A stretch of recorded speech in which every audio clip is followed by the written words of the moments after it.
चलिए अब अगला सूत्र है दूरात धूते च। दूरात धूते च, दूर से जब हम किसी का आवाहन करते हैं, किसी को बुलाते हैं, तो वहां पर होता है दूरात धूते च।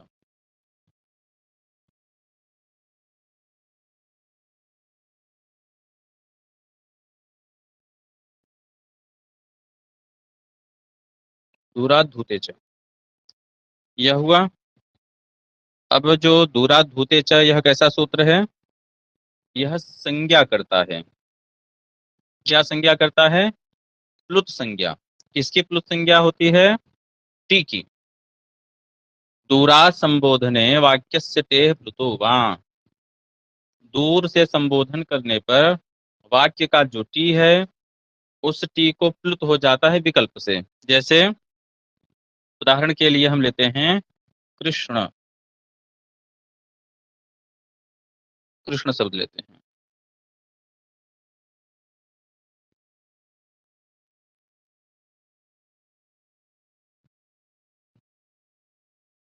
उदाहरण के लिए हम लेते हैं कृष्ण शब्द।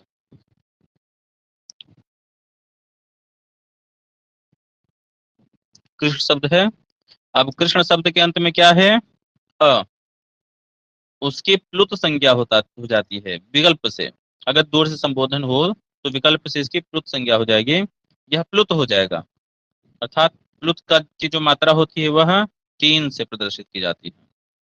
जैसे दूर से बुलाए, आगच्छ कृष्ण अत्र गौश्चरति। तो कृष्ण को दूर से बुलाया।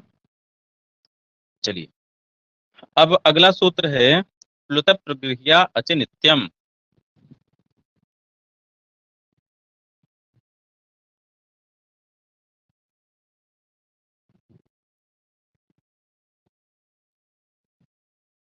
प्लुत प्रगृह्या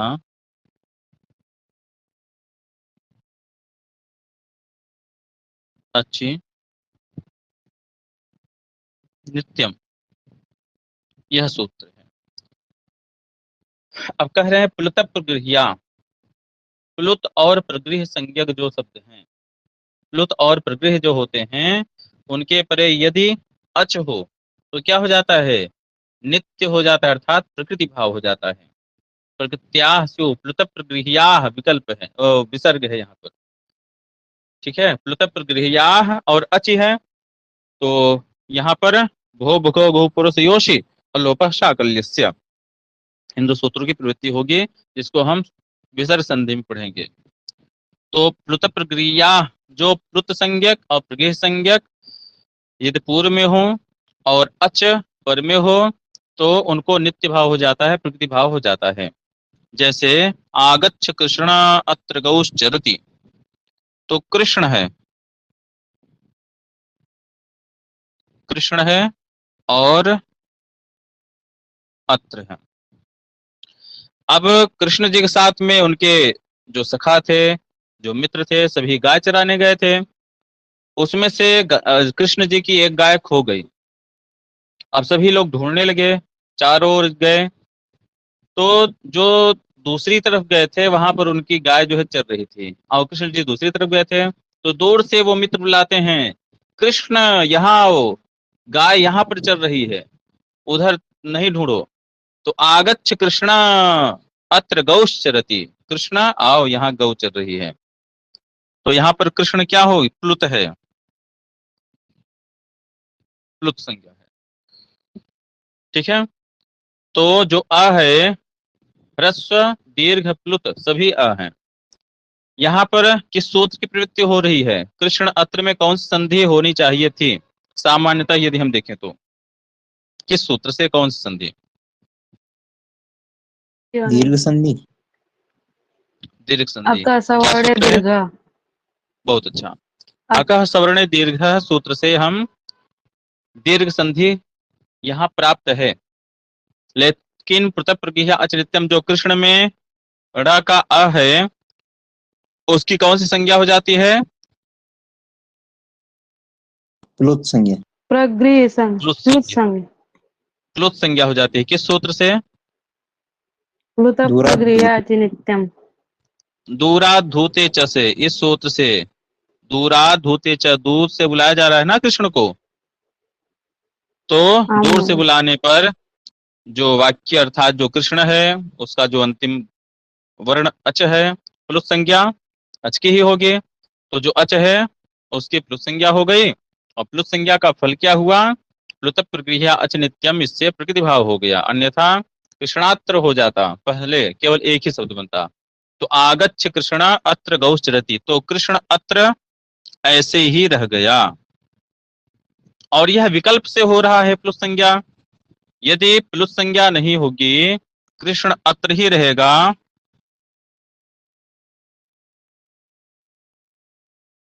ठीक है, कृष्ण अत्र,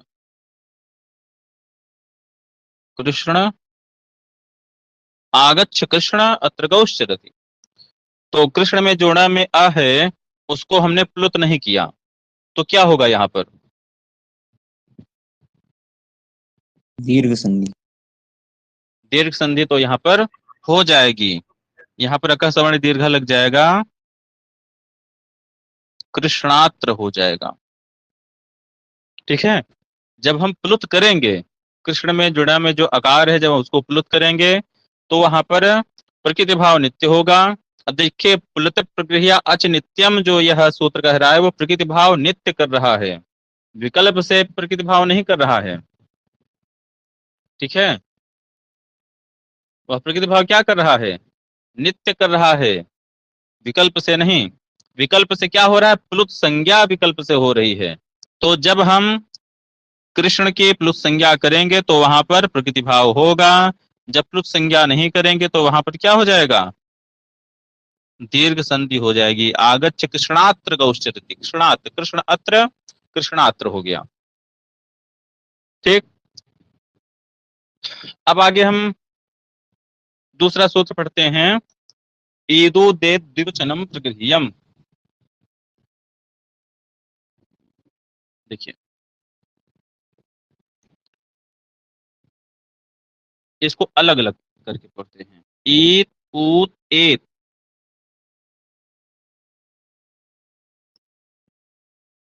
ईत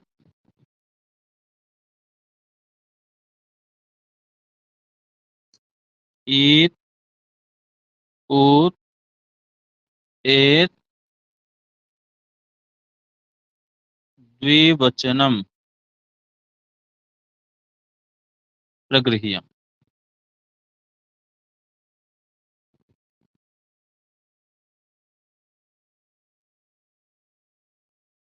ये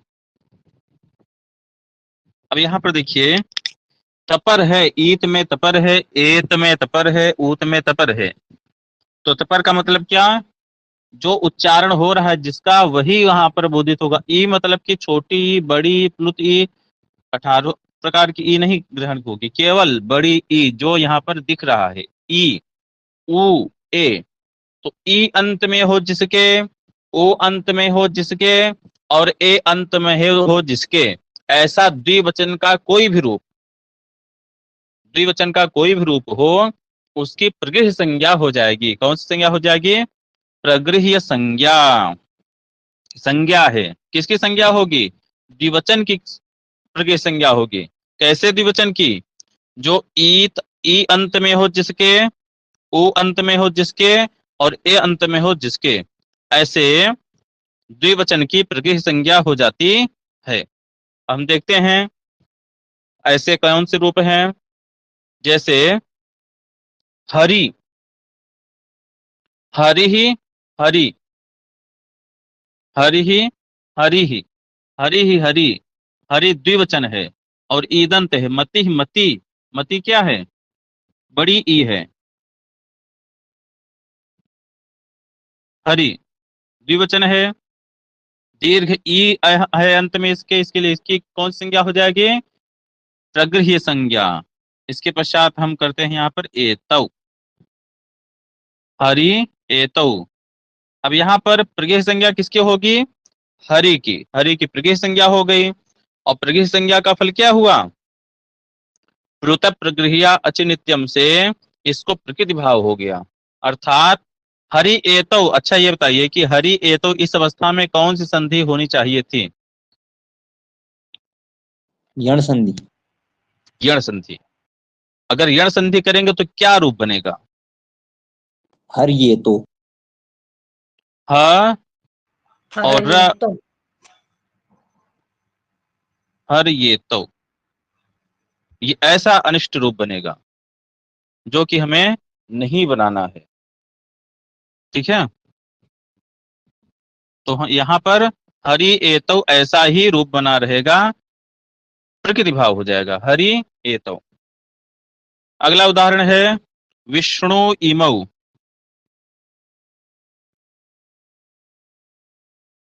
विष्णु इमौ, विष्णु कहाँ का रूप है? विष्णु, विष्णु द्विवचन का रूप है। तो इमौ विष्णु करिए चाहे विष्णु इमौ करिए, तो विष्णु इमौ यहाँ पर भी यण संधि की प्राप्ति थी। यण संधि की प्राप्ति को बात करके पहले इसका प्रगृह संज्ञा हो जाएगी इसकी, ईदु दे द्विवचनम प्रगृह्यम से। विष्णु क्या है? द्विवचन का रूप है, उकारांत है, इसलिए विष्णु की प्रगृह संज्ञा हुई। प्रगृह संज्ञा का फल क्या हुआ? यहाँ पर प्रकृति भाव हो गया, अर्थात यहाँ पर और कोई संधि नहीं रहेगी, ऐसे ही रहेगा। बताइए विष्णु इमौ में प्रकृति भाव किस सूत्र से हुआ है? लुत प्रक्रिया चिन्हित। बहुत अच्छा, प्लुत प्रगृह्याच नित्यम इस सूत्र से यहाँ पर प्रकृति भाव हो गया है विष्णु इमौ। गंगे अमु। गंगे अमु।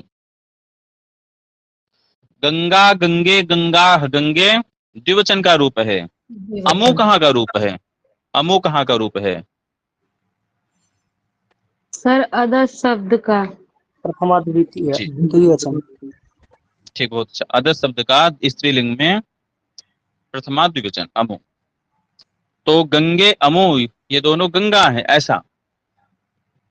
तो गंगे यह द्विवचन है, एकार अंत में है इसके, ए अंत में है, तो इसकी कौन सी संज्ञा हो जाएगी गंगे की?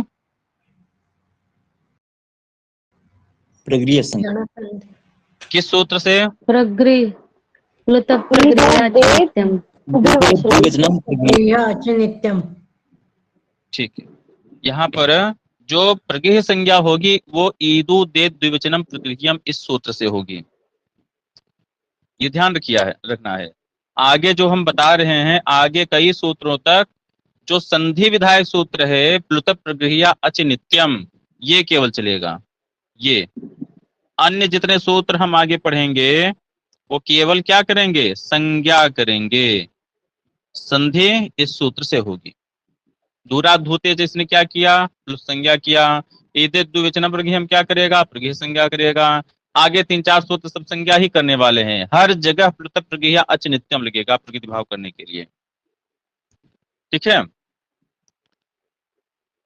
अब हम अगर देखें तो सेवते सेवेते सेवंते, तो सेवते असौ अगर हम करें, देखिए और विशेष सेवेते सेवेते इमौ,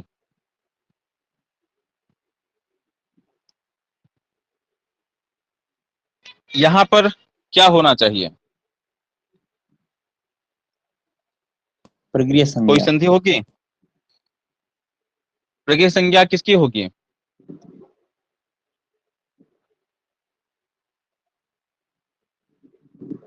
प्रगृह संज्ञा किसकी होगी? सर यहाँ अयादि एकारांत। संधि। सेवेते। सेवेते क्यों होगी प्रगृह संज्ञा इसकी? एकारांत द्विवचन है सर। एकारांत। जी बहुत अच्छा। ए अंत में एकारांत नहीं कहेंगे, एदंत कहेंगे। अगर हम देखिए अंतर बोलने व्याकरण में शब्द शास्त्र है ना, शब्द को हमें ध्यान रखना है। अगर हम एकारांत कहेंगे तो इसमें 18 प्रकार का ए आ जाएगा, और अगर हम एदंत कहेंगे तो केवल ए आ जाएगा। ठीक है, सर ये भी ध्यान रखना। हाँ जी, ये जो सर सिर्फ पदों की जो है मतलब प्रगृह संज्ञा होती है कि धातुओं की भी? नहीं, अच्छा, जो पद संज्ञा विधायक सूत्र क्या है? सुप्तिगंतम पदम। सुप्तिगंतम पदम। सुप्तिगंतम पदम है ना, तो सुबंत जो जी शब्द सर। रूप है और तिगंत जो धातु रूप है, दोनों तो पद होंगे ना।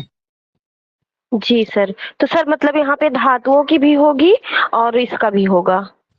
हाँ, ईदु दे द्विवचनम प्रगृह्यम, उसने ऐसा तो नहीं कहा कि सुबंत की केवल प्रगृह्य संज्ञा होगी। जी सर। द्विवचन हो, इकारांत हो, उकारांत हो अथवा एकारांत हो, तो वहां पर प्रगृह्य संज्ञा हो जाएगी। केवल यह इतना कह रहा है। उदाहरण लौकिक सिद्धांत कौमुदी में नहीं दिया है, इसलिए हमने इस उदाहरण को दिया। मान लीजिए परीक्षक जो है घुमा करके पूछ ले आपसे, ठीक है, और चौथा ऑप्शन दे दे उपर्युक्त गलत है, उपर्युक्त में से कोई नहीं, तो आप उसको ऑप्शन सही कर देंगे। इसलिए हमने इस उदाहरण को दिया। तो सेवेते क्या है? द्विवचन का रूप है। सेव धातु लट्ल का प्रथम पुरुष द्विवचन का रूप है। और सेवेते इमो में कौन सी संधि प्राप्त हो रही है? सर अयादि संज्ञा। अयादि संधि। सेवेत चिमऊ ऐसा हो जाता, तो यहाँ पर अयादि संधि नहीं होगी। ईदु दे द्विवचनम प्रगृह्यम से इसकी प्रगृह्य संज्ञा हो जाएगी सेवेते की। और यहाँ पर फिर क्या होगा? प्रगृह्य संज्ञा के बाद क्या होगा? प्रकृति भाव। प्रकृति भाव किस सूत्र से? प्लुत प्रक्रिया अचिनित्यम। प्लुत प्रगृह्य अचिनित्यम। बहुत अच्छा, प्लुत प्रगृह्य अचिनित्यम इस सूत्र प्लुत से इसका प्रगृह्य प्रकृति भाव हो अचिनित्यम। जाएगा। ठीक, बहुत अच्छा। चलिए अब हम आगे चलते हैं। अगला सूत्र है अदसोमात। अगला सूत्र है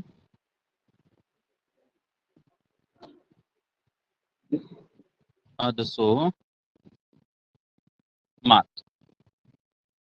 अब यह सूत्र, इसको हम देखते हैं। अदस शब्द का रूप हो, अदस शब्द का रूप हो और वह मकारांत हो, मकारांत नहीं, आदर्श शब्द का रूप हो और मकार से परे इकार उकार हो, तब उनकी प्रगृह्य संज्ञा होगी। किसका हो? आदर्श शब्द का रूप हो, आदर्श शब्द का रूप हो और उसमें मकार से परे उकार ई अथवा उ हो, अर्थात आदर्श शब्द के अंत में, आदर्श शब्द का जो रूप हो उसके अंत में मी हो अथवा मु हो, तो उसकी कौन सी संज्ञा हो जाएगी? प्रगृह्य संज्ञा हो जाएगी। अब देखिए यहां पर अमी ईशाह, उदाहरण हम लेते हैं। उदाहरण है अमी ईशाह। अमी कहाँ का रूप है? प्रथमा बहुवचन। प्रथमा बहुवचन। ठीक, बहुत अच्छा। असौ अमु अमी, तो अमी ईशाह, तो यह प्रथमा बहुवचन का रूप है। अच्छा, जब ई अंत में है तो ईदु दे द्विवचनम प्रगृह्यम से प्रगृह्य संज्ञा कर देते। अदसोमात की क्या आवश्यकता थी? वो अरे द्विवचन, ये द्विवचन होना चाहिए। ठीक, बहुत अच्छा।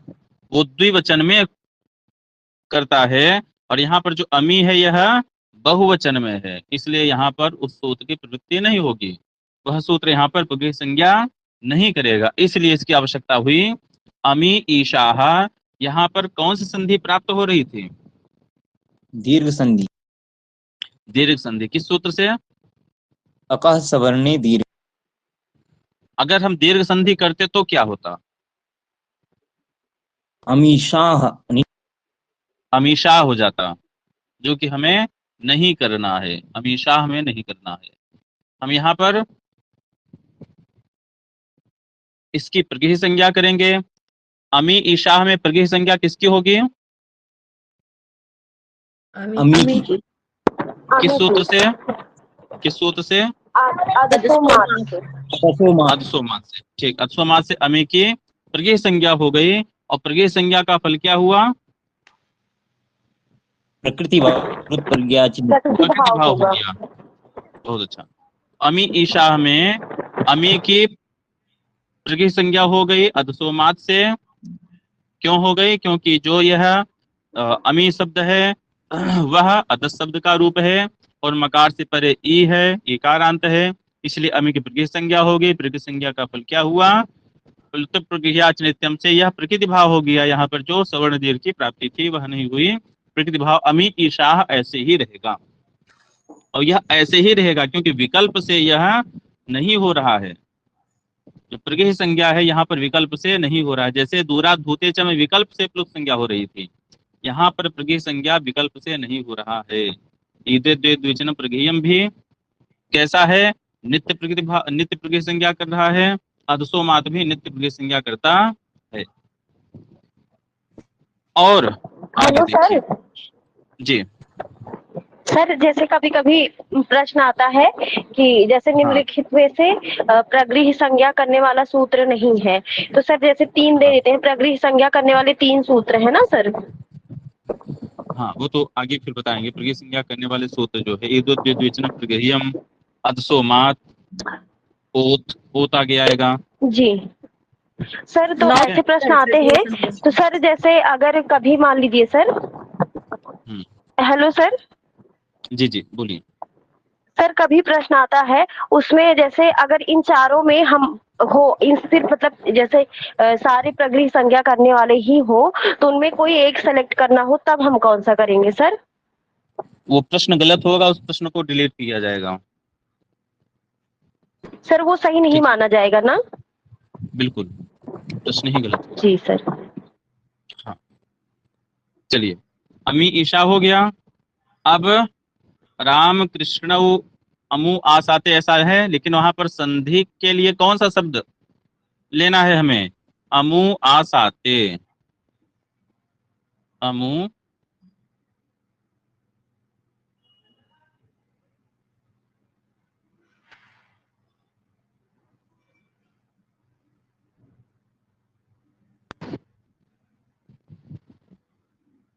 अमु रूप कहाँ का है?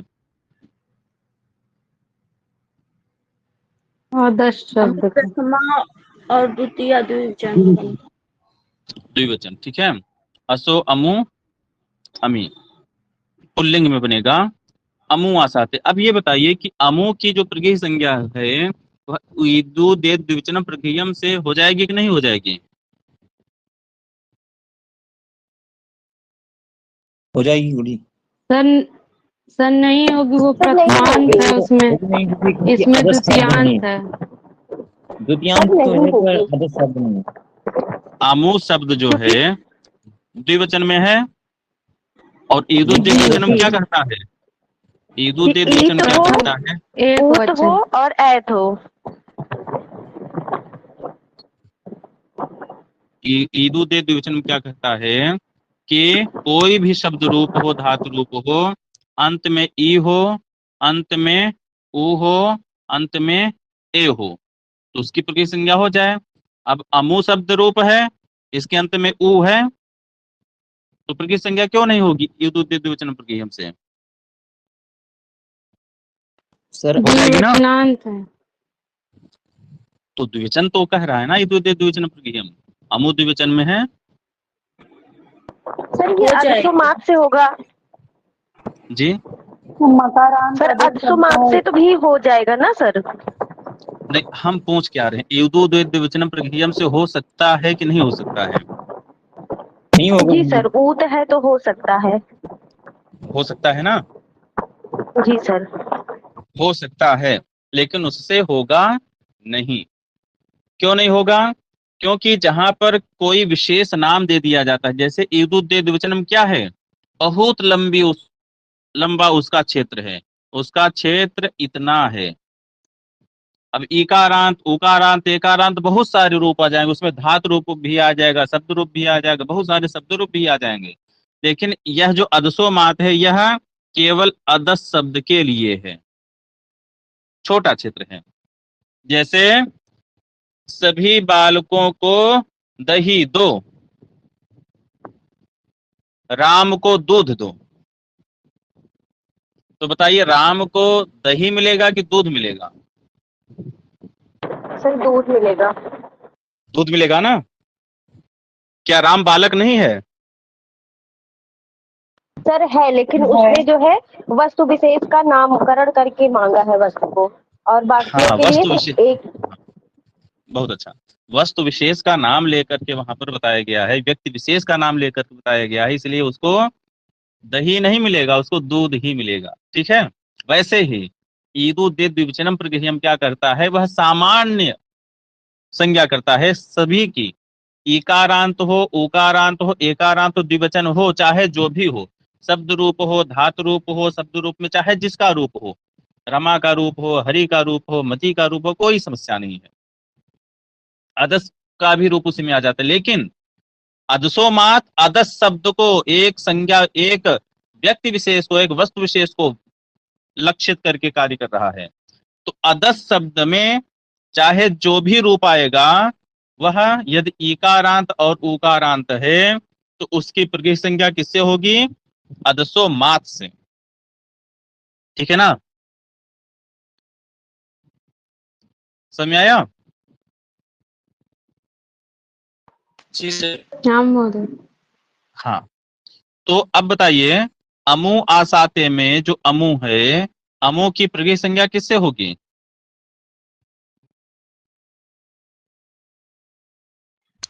अदसोमात। अदसोमात। ठीक है, अब शंका नहीं होनी चाहिए। अमु आसाते में जो अमु है, अमु की प्रगृह संज्ञा होगी अदसोमात से। और प्रगृह संज्ञा करने के बाद हम क्या करेंगे? अच्छा, अमु आसाते में कौन सी संधि प्राप्त हो रही है? सर यण यण संधि। ओ को वा आदेश होगा, अम्वा साते हो जाता, उसको बाद करके इसकी प्रगृह संज्ञा हो गई अदसोमात से, और प्रकृति भाव हो गया किस सूत्र से? प्लुतप्रगृह्याचि नित्यम। बहुत अच्छा, प्लुत प्रगृह्याचि नित्यम से इसका प्रकृति भाव हो गया, ये ऐसे ही बना रह गया, कोई इसमें परिवर्तन नहीं हुआ। ठीक, चलिए अब अगला सूत्र आ रहा है चादयो सत्वे।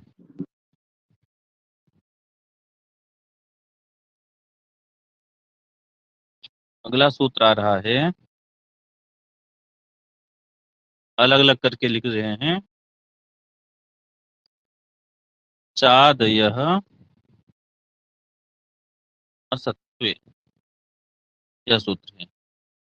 च आदि, जब आप अव्यय में अव्यय प्रकरण पढ़ेंगे तो च वाह इत्यादि शब्द पढ़े गए हैं, उन्हें हम चादि कहते हैं। च है आदि में जिसके, ऐसे च आदि जो शब्द हैं वह असत्ववाची हों। वह कैसे हों? असत्ववाची, अर्थात वह किसी का व्यक्ति का नाम न हो,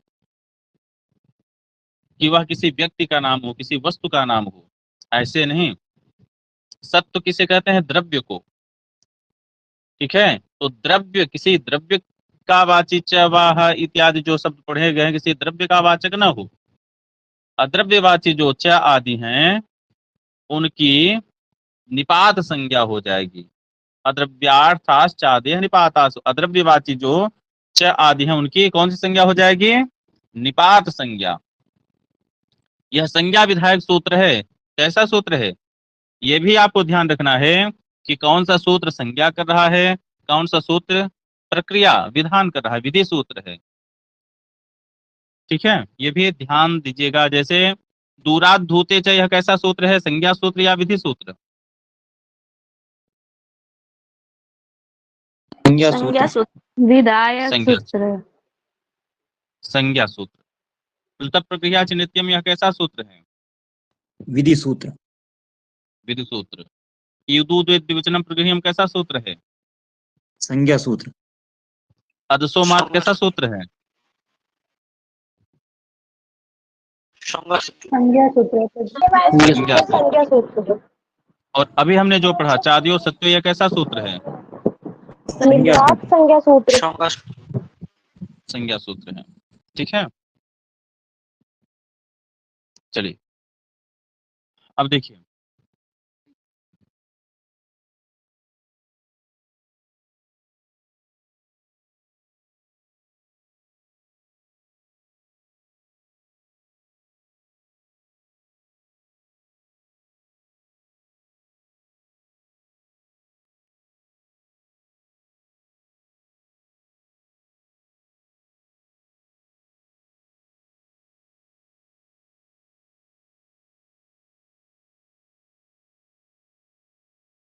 चलिए अब चादियो सत्व कैसा सूत्र है, संज्ञा या विधि सूत्र? संज्ञा संज्ञा संज्ञा सूत्र। सूत्र।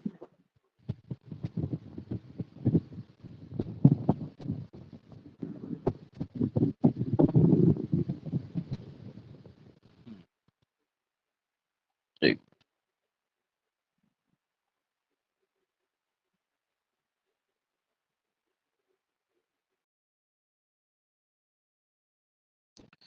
चलिए आगे देखते हैं। अब आगे आ रहा है प्रादयः, प्र परा अप इत्यादि जो हैं, ठीक है। प्र आदि हमने पढ़ा है ना, उपसर्गा क्रिया योगे, इसमें प्रादयः प्र परा अप सम अनु और निस्निर इत्यादि सर। जो हमने पढ़े हैं। जी हेलो जी। सर, इसमें ऑथर को क्यों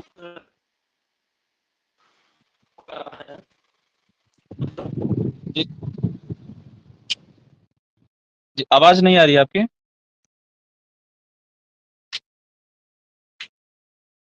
हेलो जी जी कहिए।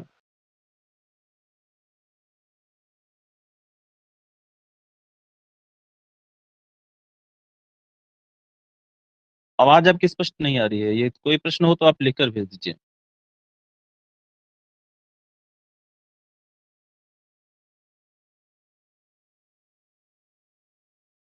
अगला सूत्र है प्रादयः, जो हमने पढ़ा पहले, प्र परा अप इत्यादि, यह सब। अच्छा, उपसर्गा क्रिया योगे क्या करता था, संज्ञा कर रहा था। संज्ञा कर रहा था, कौन सी संज्ञा कर रहा था उपसर्गा क्रिया योगे से? उपसर्ग संज्ञा। बहुत अच्छा, उपसर्ग संज्ञा हो रही थी उसकी, प्र परा अप सम अनु और इत्यादि की उपसर्ग संज्ञा हो रही थी, ठीक है। अब यहाँ पर क्या हो रहा है, प्राद की कौन सी संज्ञा हो रही है? प्रादेह सूत्र से निपात संज्ञा हो रही है। जी, अद्रव्य क्यों है?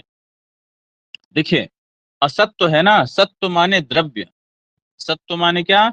द्रव्य, जिसमें लिंग संख्या इत्यादि का अन्वय हो उसे हम द्रव्य कहते हैं। जैसे राम, राम क्या है? सत्ववाची है, द्रव्यवाची है, उसमें लिंग है, उसमें संख्या है, ठीक है। कोई पदार्थ है भूमि, भूमि क्या है? द्रव्यवाची है। लेकिन च क्या है? च, च मतलब और, ये क्या है? अव्यय, अव्यय है लेकिन अद्रव्यवाची, किसी द्रव्य को यह नहीं बता रहा है। वा, वह शब्द क्या है? अद्रव्यवाची है, किसी व्यक्ति और वस्तु को वह नहीं बताने वाला है। इत्यादि जो हैं वो अद्रव्यवाची हैं, ठीक है। तो इस प्रकार से चलिए अब आगे देखिए।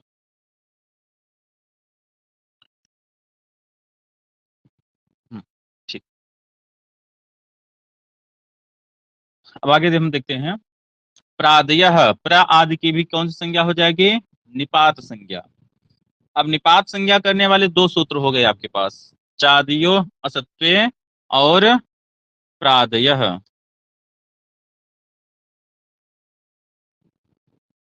ये दोनों क्या कर रहे हैं? ये दोनों निपात संज्ञा, निपात संज्ञा कर रहे हैं, ठीक। चादियो सत्व और प्रादयः ये क्या कर रहे हैं? निपात संज्ञा, निपात संज्ञा विधायक सूत्र है, निपात संज्ञा करने वाले सूत्र हैं। अब निपात संज्ञा का क्या फल हुआ? क्योंकि जो भी संज्ञा होती है उसका कोई न कोई फल होता है, या संज्ञा सा फलवती, जो भी संज्ञा होती है बिना फल के कोई संज्ञा नहीं होती है। यदि आपका नाम रखा गया है तो उस नाम का कोई न कोई फल होना चाहिए, बिना फल के कोई नाम नहीं रखा जाता है। तो निपात संज्ञा का फल आ रहा है आगे, निपात एका जनांग। अगला सूत्र है निपात एका जनांग।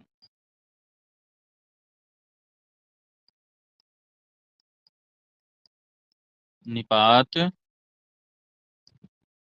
एका जनांग।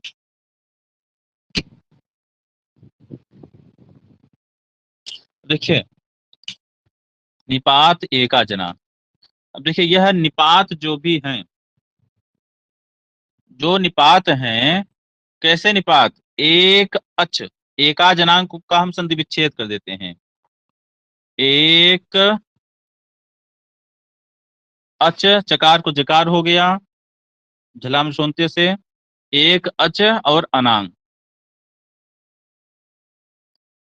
एक अच वाले जो निपात हैं, उन निपात की प्रगृह्य संज्ञा हो जाएगी।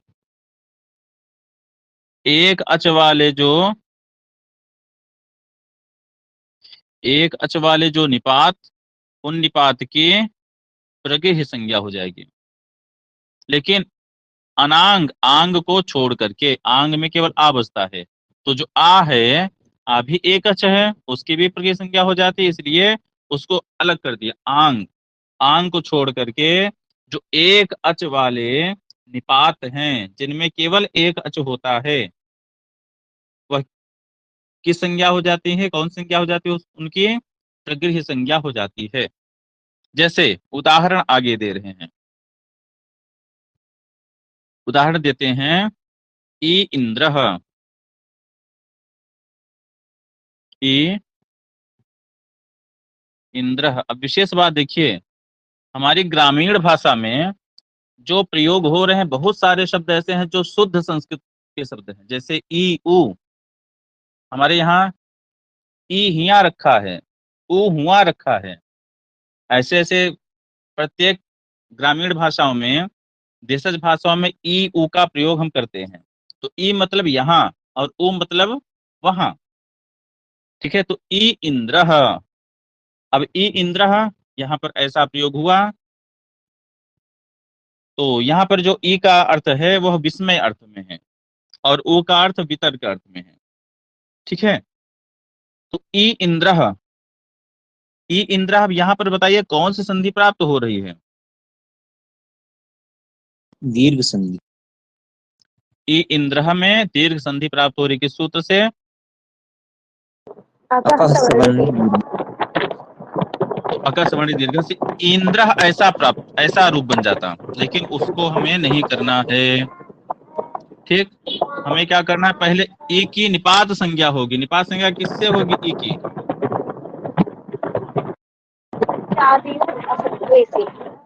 ठीक, बहुत अच्छा, चादियो सत्व से इसकी निपात संज्ञा हो गई। पहले इसकी कौन सी संज्ञा हुई, निपात संज्ञा। निपात संज्ञा का फल क्या हुआ, फिर ई की संज्ञा हो गई प्रगृह्य संज्ञा, प्रगृह्य संज्ञा हो गई। प्रगृह्य संज्ञा का फल क्या हुआ, प्रकृति भाव। अब बताइए, ई की निपात संज्ञा किससे होगी, चादियो सत्व से होगी। प्रगृह्य संज्ञा किससे होगी, ई की निपात एका जनांग। निपात एका जनांग। प्रकृति भाव किससे होगा, पुलुत प्रक्रिया। बहुत अच्छा, प्लुत प्रक्रिया च नित्यम, इससे प्रकृति भाव हो जाएगा। बस यही पूछ लेगा कि ई इंद्रः, इस स्थल में ई की निपात संज्ञा किस सूत्र से हो रही है, अथवा ई की प्रगृह्य संज्ञा किससे हो रही है। ई इंद्रः इस अवस्था में संधि पद क्या होगा, तो ई इंद्रः या प्रकृति भाव ही संधि होगा। ठीक है, चलिए, स्क्रीन सबको दिख रहा है, चलिए। अब निपात एका जनांग यह पूरा हुआ।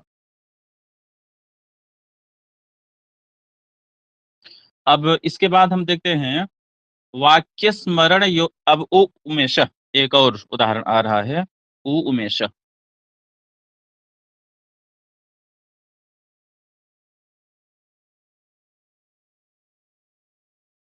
उ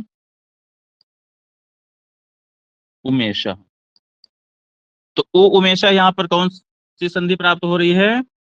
दीर्घ संधि। दीर्घ संधि। अकः से बड़ी दीर्घ है सूत्र से दीर्घ संधि प्राप्त हो रही है, लेकिन दीर्घ संधि होगी नहीं। क्यों? क्योंकि ओ की पहले कौन सी संज्ञा होगी, आप लोग बताएं। ओ की निपात संज्ञा किस सूत्र से? चादियो असत्य से। चादियो सत्य से ओ की निपात संज्ञा। फिर क्या होगा? संज्ञा होगी और प्रगृह संज्ञा होने के कारण उसका जो है, ठीक है, ओ की पहले निपात संज्ञा होगी चादियो सत्य से, उसके पश्चात ओ की प्रगृह संज्ञा होगी निपात का जनांग से, फिर ओ उमेशा स्थल में प्लुत प्रगृह नित्यम सूत्र से प्रकृति भाव हो जाएगा। ठीक है, चलिए अब आगे आ रहा है वाक्य स्मरण यो रंगित। वाक्य स्मरण यो अंगित। अब यदि हम आंग को देखें,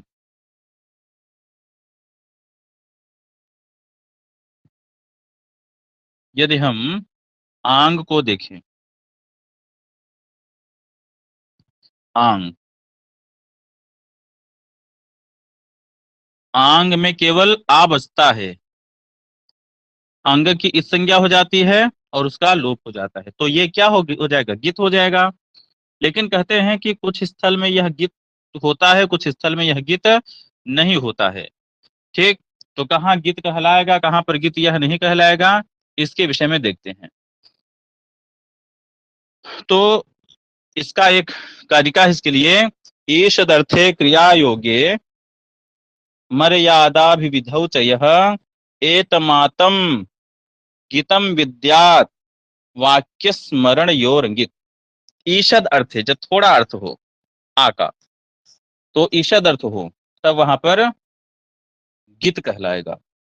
क्रिया का, क्रिया से जब योग हो इसका आंग का, तब वहां पर गीत कहलाएगा। मर्यादा अर्थ हो, अभिविधि अर्थ हो में जब प्रयुक्त हो तो वहां पर गीत कहलाएगा। और वाक्य स्मरण यो अंगित, वाक्य के अर्थ में जब प्रयोग हो आंग का, स्मरण के अर्थ में जब प्रयोग हो आंग का, तो वहां पर यह गीत नहीं होगा। देखते हैं आंग का प्रयोग। ईषद अर्थ में। Hello sir. जी सर एक बार श्लोक बोल दीजिए जो अभी आपने बोला है। एक, क्रिया से योग होने पर और मर्यादा और अभिविधि,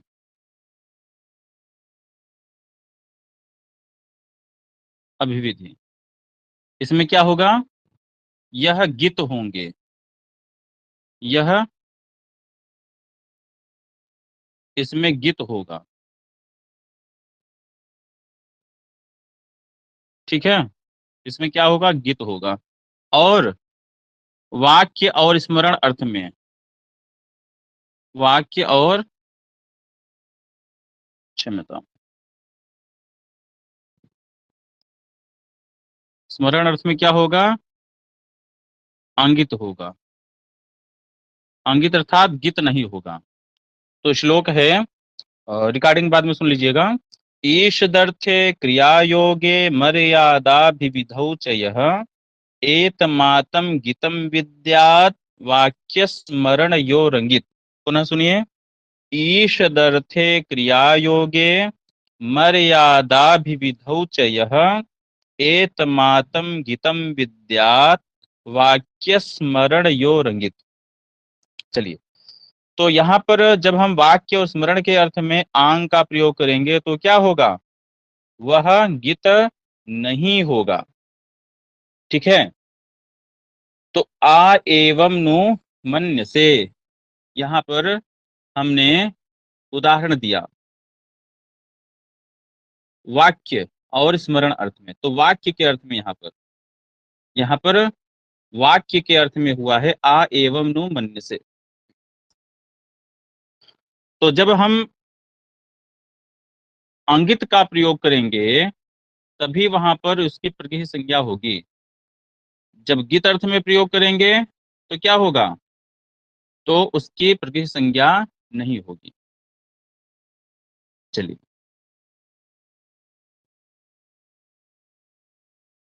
जैसे आ एवं नु मन्य से,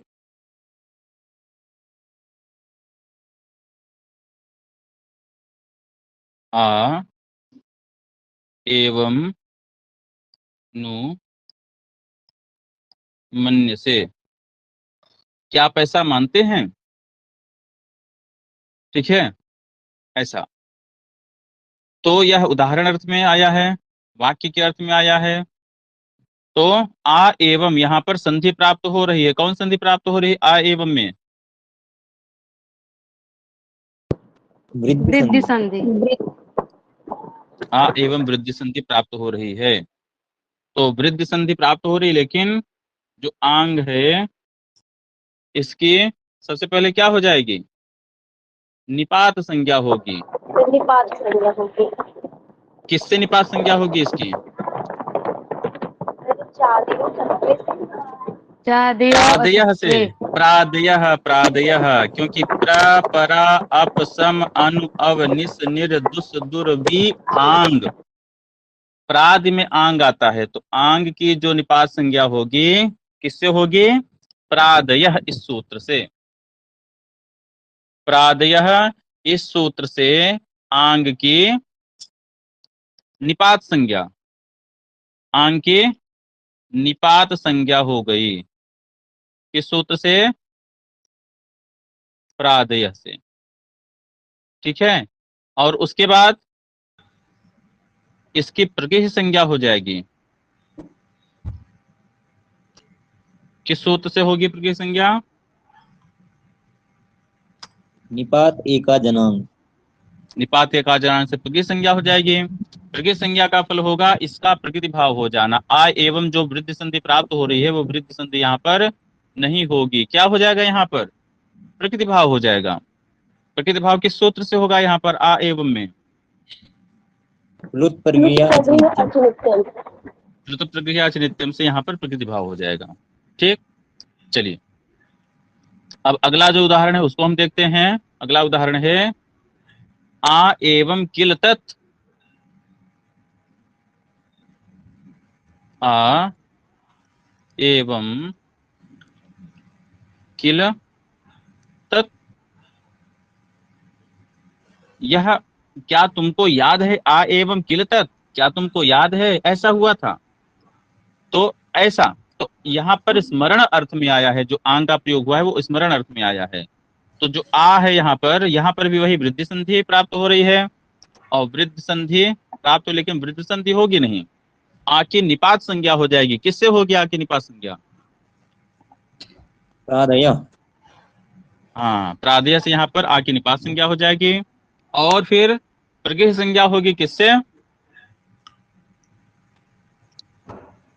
निपात एका जनांग से। ठीक है, आ के निपात संज्ञा हो जाएगी प्रादय से। फिर निपात संज्ञा का फल होगा इसकी प्रकृति संज्ञा, निपात एका जनांग से आ की प्रकृति संज्ञा हो जाएगी। और प्रकृति संज्ञा का फल होगा प्लुत प्रक्रिया नित्यम से इसका प्रकृति भाव हो जाना। अब यहाँ पर आ एवं नुमन्य से और आ एवं किल तत् दोनों स्थान पर जो आंग का प्रयोग है वह कैसा है? वह अंगित है, गित नहीं है। यदि गित होगा तो उसकी प्रकृति संज्ञा नहीं होगी। जैसे अन्यत्र गित, जैसे आ ईशद उष्णम, आ, यहां पर हम देखते हैं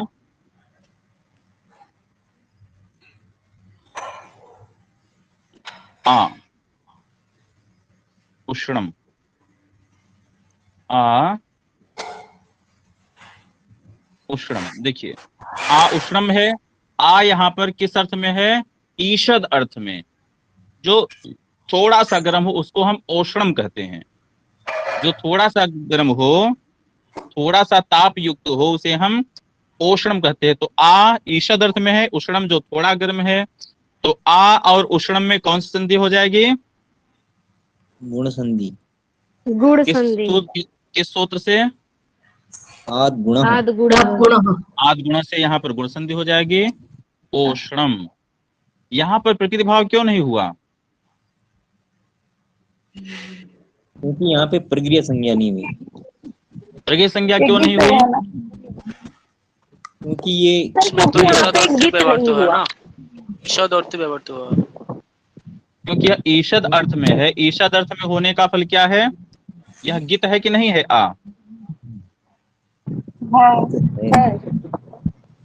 आ यहाँ पर गित है, क्योंकि वाक्य और स्मरण अर्थ में वह गित नहीं होता है, अन्य अर्थों में वह गित होता है। तो ईषद अर्थ में होगा तो गित होगा, जब गित होगा तो उसकी प्रकृति संज्ञा नहीं होगी। ठीक है, चलिए तो आज जितना ही रखते हैं। कोई प्रश्न है किसी का तो उस पर चर्चा कर लें, अन्यथा कक्षा को ही पर पूर्ण करें। चलिए ठीक है, ये जो व्याकरण चल रहा है इसको दोहराते रहिए आप लोग।